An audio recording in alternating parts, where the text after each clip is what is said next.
Graça e paz sobre a tua vida. Mais uma reflexão, mais um tempo para repensarmos nossas vidas. E precisamos.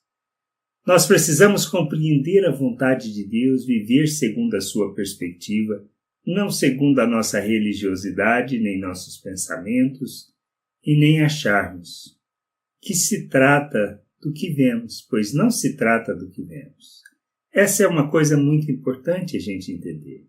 Se trata de fé, daquilo que ouvimos da palavra, da confiança que temos, da esperança que temos, não baseado nas nossas expectativas, nem nos nossos sentimentos, mas no que ouvimos, no que lemos, no que conhecemos da palavra de Deus.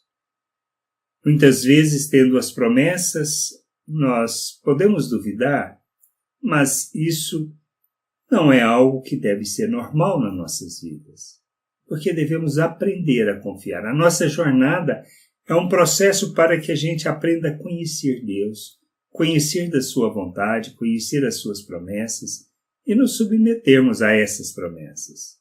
Por isso, lá em Marcos, uma situação que Jesus viveu com um dos chefes da sinagoga, com relação à sua filha que havia morrido ou estava muito doente, e que morre durante essa caminhada quando ele chama Cristo para ir até lá. Isso está em Marcos 5, 35 a 37.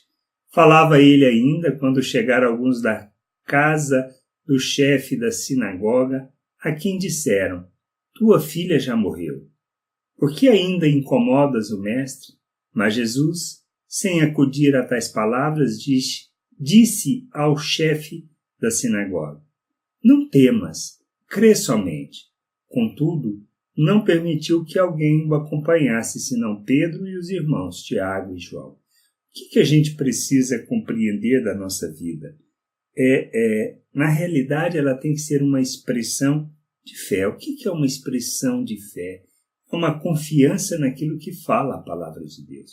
Fé não se trata daquilo que a gente não sabe, mas se trata da certeza daquilo que a gente não vê, mas que estão escritas e prometidas na palavra de Deus. Nossa salvação. A salvação é uma coisa que não depende do que nós cremos, mas do que está escrito. Se nós reconhecemos, nos submetendo a Jesus Cristo como Salvador e Senhor, reconhecendo que a obra que Ele realizou na cruz nos purifica, nos santifica, e nos conduz à presença de Deus, ou seja, nos torna aceitáveis diante de Deus, pois é a obra de Cristo que faz isso e não depende do nosso empenho ou do nosso esforço. Isto é viver por fé. Jesus disse que nós precisamos entender que, como está nas Escrituras, e ele usou das palavras de próprio Davi, que o justo vive por fé, Paulo reforça esse aspecto. A nossa vida se traduz no conhecimento de Deus, no compreender a sua vontade e no vivermos baseado naquilo que Ele falou. Por isso não se trata do que nós pensamos ou do que nós desejamos, não se trata do pensamento natural nem dos desejos da natureza humana, nem das nossas paixões. Cristo não veio para me salvar. Ele veio para nos salvar, salvar as pessoas e entendermos que a nossa vida, como a dele, tem que ser uma oferta para salvar outros. Ser discípulo de Jesus, viver por fé, viver pelas promessas, se traduz num pensamento muito simples, da rejeição do pensamento natural, que é sempre buscando como propósito a própria salvação, o nos livrar da situação, nos livrar dos problemas, ou seja, buscamos uma vida tranquila. Mas as promessas de Deus dizem ao contrário, que neste mundo a gente passa por aflição, mas que a gente deveria ter bom ânimo, pois Cristo venceu o mundo. Ele havia vencido o mundo e nós vencemos com ele. Ele nos libertou para vivermos o reino de Deus neste mundo, para sermos expressão do Deus vivo. Ele nos deu da natureza divina, ele compartilhou conosco da vida de Deus.